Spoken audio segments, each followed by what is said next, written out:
have to send a best fighter for the champ. Watch. I got them, Mary, I'm popping. They keep hating, but still watching. Check the boards, I'm still.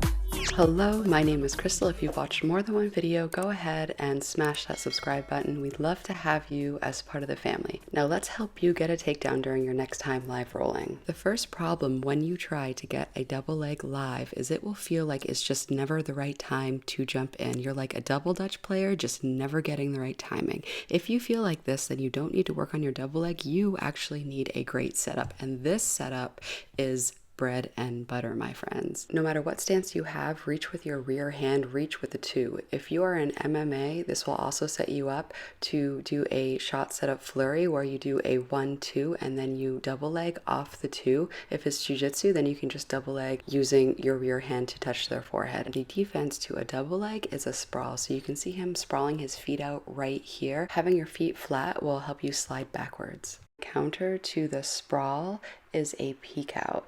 If you're double legging somebody who's never trained before, you don't have to worry about this.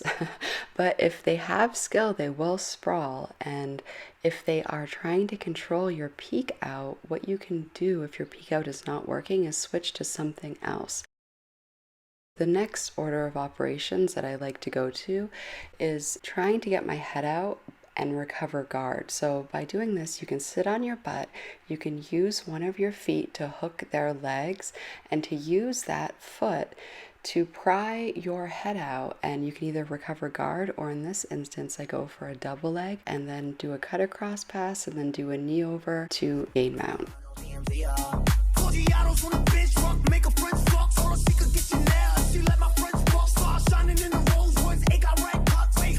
I'm not trying to hit him, but if this were an MMA fight and you are on the bottom of mount and somebody's trying to strike you, a great defense is to bridge. That way they have to use their hand to post to not get bridge and rolled instead of punching you in the face. The best defense to getting armbarred is never getting your ass in that position in the first place. This position right here, if you are mounted, never extend your arms, because I went for a Hail Mary armbar and this boy is blessed. G.I. Joe, you escaped the armbar this time, but as God is my witness, next time you extend your arms out like that, Hail Mary armbar. Hail Mary full of armbars. Submissions be with you. Listen, missionary is cool, but on your back in jiu-jitsu is not where you want to be. Wrestlers are so great at jiu-jitsu because they have an intrinsic repulsion of being on their backs. The key to the belly out escape is to beat them to the underhook. Get your top side arm under their armpit. Frame their neck. Make them uncomfortable. Make space and windshield washer your arm underneath their armpit. This is going to be the key to escaping all of your side controls. Get your top side arm under their armpit. Get that goddamn underhook, and then from there you can belly out, meaning you can get to your knees and go from there. Of course, shit doesn't always turn out as you expect it to, and do you see my legs? How I use them to anchor myself into a deep half guard. This right here is a deep half guard. Get your face as close to their hip as possible so you don't get cross-faced. You can use their leg in between yours as a lever to then escape a deep half guard. However, he feels that and is like, girl, you're not going to touch my legs, and sprawls it out before I can complete a deep half guard sweep.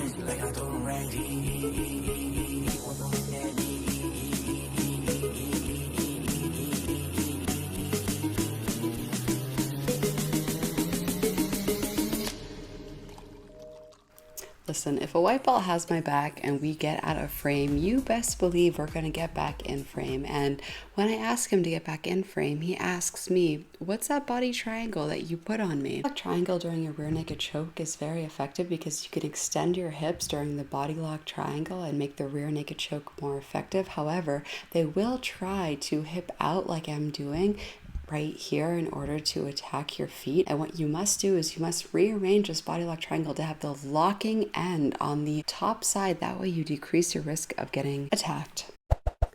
Now we decided to go for another round, and I'm so proud of G.I. Joe because he goes in and he gets a single leg. I go in for a single leg defense by putting on the boot, and he uses that as a takedown to just lift me up and take me down. And I don't know. I'm just so proud of him. That was so great. Usher this nigga into a clinic. My flow still sick, I ain't talking the pandemic. I write my own lyrics, a lot of these bitches gimmicks. They study Nicki style, now all of them want mimic. Talking about snitches and the snitches and you can't never stand alone, you always itching for a stamp. Me, I'm still money, this light up like a lamp. They gon' have to send their best fighter for the champ. Watch. I got a Mary, I'm popping. They keep hating, but still watching. Check the boards, I'm still topping. Bust down a plain chain, I got options. It's a bunch of mini me's, I'm the one they mocking. Showed you how to get the bag, now you going shopping. When I come out, all the sneak bitches start plotting. When I come out, it's the sweet bitches start mopping.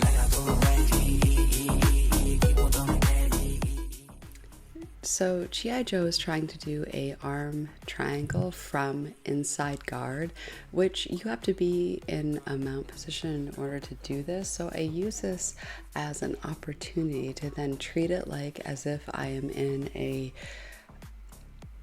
headlock from the top.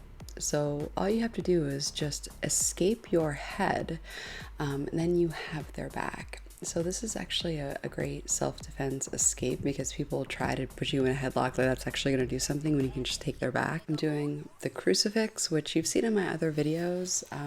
So this is just like a rolling crucifix where you try to do a rear naked choke at the same time as an armbar.